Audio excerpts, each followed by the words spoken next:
Hello friends, welcome back to my YouTube channel Gyan Vani. आज इस video में हम लोग अपनी अकाउंटिंग टर्म सीरीज का पार्ट 3 स्टार्ट करेंगे। So let's start the session. सबसे पहले बात करते हैं हम लोग व्हाट इज गेन्स। ठीक है, दो सीरीज हम लोग ऑलरेडी कवर कर चुके हैं और ये थर्ड सीरीज है, तो इसमें सबसे पहला पॉइंट पढ़ते हैं हम लोग गेन्स। क्या होता है gains? Gains result from the sale of an asset. It denote income not earned through the company's operating activities but on the sale of assets. Gains का मतलब होता है ये ऐसे रिजल्ट होते हैं जो किसी एसेट की सेल से मिलते हैं। ठीक है, तो ये इनकम कंपनी के ऑपरेटिंग एक्टिविटी से नहीं बल्कि एसेट बेचने से होती है। गेन कैसे होता है? एसेट बेचने से होता है। सो मतलब ये वो पैसा होता है जो कंपनी को अपने एसेट बेचकर मिलता है, ना कि अपनी रेगुलर बिजनेस ऑपरेशन से। फॉर एग्जाम्पल, मान लो एक कंपनी ने अपने पुराने मशीनरी को बेच दिया, तो जो उसके काम की नहीं थी, तो उस मशीनरी का जो ओरिजिनल कॉस्ट 5 लाख था, लेकिन उसने उससे 7 लाख में बेच दिया, तो जो 2 लाख का डिफरेंस आया वो क्या हो गया? आपका गेन। ठीक है, तो इस केस में ये जो गेन ऑपरेटिंग एक्टिविटी से नहीं बल्कि एसेट, मशीनरी, ठीक है, मशीनरी एसेट हुई तो उसको सेल करने से हुआ है, राइट। तो गेन बेसिकली कहाँ से मिलता है? जब आप अपने एसेट को सेल कर देते हो। नेक्स्ट है आपका loss. So loss is excess of expense of a period over its revenue. It decreases the owner's equity. It is a broad term and include loss incurred in its operating business. तो loss वो होता है जब किसी period के expenses उसके revenue से ज़्यादा होते हैं, यानी कि इससे ओनर की इक्विटी कम होती है। ये एक ब्रॉड टर्म है और इसमें वो लॉस भी शामिल होता है जो बिजनेस के ऑपरेटिंग एक्टिविटीज से होता है। ठीक है, मतलब जब कंपनी का खर्चा उसकी कमाई से ज़्यादा हो जाता है तो वो लॉस हो जाता है, चाहे वो ऑपरेटिंग बिजनेस से हो या किसी और रीजन से। ठीक है,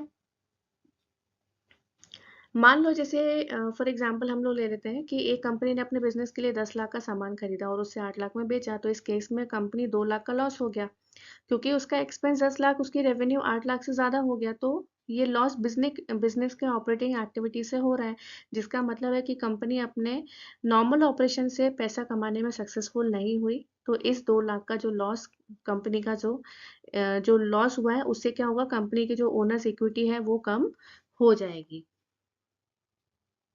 नेक्स्ट बात करते हैं हम लोग purchase. The term purchase is used for an account to record purchase of goods और raw material for resale of a producing product which are also to be sold. The term purchases include both cash and credit purchase of goods. Good purchase for cash are termed as cash purchase and good purchase on credit are termed as credit purchase. देखो, purchase का मतलब होता है वो goods या raw material जो company खरीदती है ताकि उन्हें बेच सके या प्रोडक्ट बनाने के लिए या यूज कर सके। ठीक है, कंपनी खरीद रही है वो गुड्स या रॉ मटेरियल, तो उसको हम लोग क्या डिनोट करेंगे? परचेज। अब इसमें भी दो तरीके के होते हैं, कैश और क्रेडिट। कैश क्या होता है? जब कंपनी गुड्स तुरंत पैसा देकर खरीद देती है उसे कैश परचेज बोलते हैं। और क्रेडिट परचेज जब कंपनी गुड्स क्रेडिट पर खरीदती है, मतलब पैसा बाद में उसे देना होता है, एट अ टाइम नहीं देती है। जैसे कैश में क्या होता है? कंपनी गुड्स तुरंत जब कंपनी गुड्स का तुरंत पैसा देकर खरीद लेती है। ठीक है, और क्रेडिट परचेज का मतलब होता है जब कंपनी बाद में पैसा देती है। कंपनी गुड्स क्रेडिट पे खरीदती है लेकिन उसका जो पैसा होता है वो बाद में देना होता है। तो ये दोनों तरीके की जो खरीदारी है मतलब परचेज के अकाउंट में रिकॉर्ड होती है, राइट।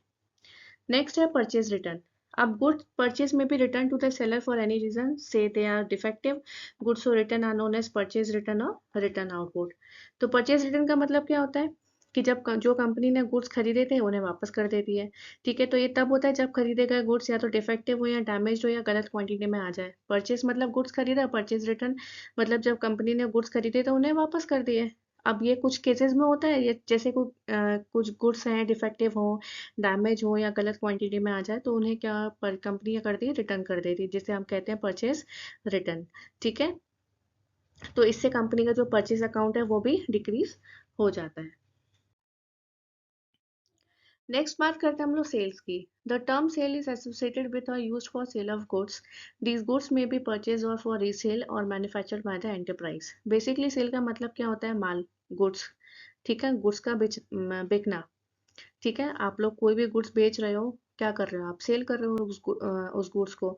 तो ये गुड्स का या तो किसी बिजनेस ने रीसेल के लिए खरीदे होते हैं या फिर खुद मैन्युफैक्चर किए होते हैं। ठीक है, तो सेल्स भी बेसिकली दो तरीके की होती है, cash and credit sales. When goods are sold for cash they are termed as cash sales. ठीक है, कैश सेल जब माल तुरंत पैसा देकर बेच दिया जाता है तो उसे कैश सेल्स कहा जाता है, और क्रेडिट जब माल अभी बेच दिया लेकिन पैसा बाद में मिलता है तो उसे क्रेडिट सेल्स कहते हैं। ठीक है, तो दोनों तरीके की सेल्स एक बिजनेस के लिए इंपॉर्टेंट होती है क्योंकि उसकी रेवेन्यू का मेन सोर्स होती है, राइट। नेक्स्ट बात करते हैं हम गुड्स की। अब हम लोग इतनी देर से बोल रहे हैं गुड्स, तो बेसिकली हम लोग गुड्स का मतलब भी समझ लेते हैं क्या होता है। बेसिकली गुड्स का मतलब अकाउंटिंग टर्म्स में, तो goods are the physical item of trade that are purchase to be sold and the thing which are bought and sold by business are called goods. ठीक है, तो गुड्स में भी raw material, work in progress of finished goods. In accounting, when goods are purchased it is written as purchase, when goods are sold it is written as sales. So goods का मतलब वो चीज़ें जो किसी business के लिए खरीदी या बेची जाती हैं। ये फिजिकल आइटम्स होते हैं जो ट्रेड के लिए यूज़ किए जाते हैं, जैसे रॉ मटेरियल हो गया जो सामान मैन्युफैक्चरिंग के लिए यूज़ होता है, वर्क इन प्रोग्रेस हो गया जो माल अभी पूरा तैयार नहीं है पर उस पर काम हो रहा है। ठीक है, आपके फिनिश गुड्स हो गए, ठीक है, जो माल पूरा तैयार हो चुका और बेचने के लिए रेडी है। तो ये इन तरीके के गुड्स को हम लोग क्या बोलेंगे, गुड्स जो कि फिजिकल आइटम होते हैं, राइट। नेक्स्ट बात करते हैं हम लोग स्टॉक इन्वेंट्री की। तो स्टॉक इन्वेंट्री का मतलब होता है वो माल या गुड्स जो मटेरियल जो एक बिजनेस अपनी सेलिंग या प्रोडक्शन के लिए स्टोर करके रखता है।